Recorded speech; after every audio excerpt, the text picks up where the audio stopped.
বিশ্বাস করবেন না, এত ঠান্ডা বাতাস। আছি হচ্ছে চরসিন্দুর ব্রিজে,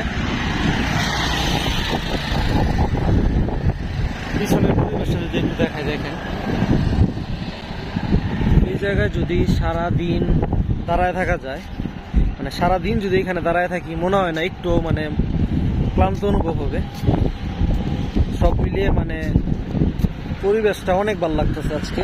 আর আজকের ওয়েদারটা কিছুক্ষণ আগে বৃষ্টি হয়েছে, জাস্ট কিছুক্ষণ আগে বৃষ্টি হয়েছে, 15 থেকে 20 মিনিট আগে। তো যার কারণে হচ্ছে এখন ওয়েদারটা এত বেশি ভালো লাগতেছে। আর প্রাণীর স্রোত আজকে অনেক বেশি, প্রাণীর স্রোত অনেক বেশি, মানুষজনও কম। অন্যান্য সময় এখানে প্রচুর পরিমাণে মানুষ থাকে। ওই যে পিছনে বাইকটা রাখা আছে,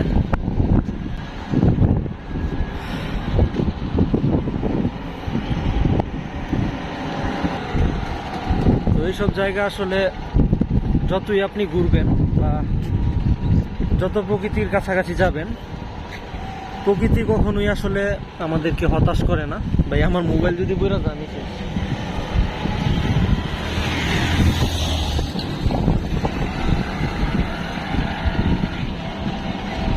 সবাই ভালো থাকেন, সুস্থ থাকেন। আসসালামু আলাইকুম।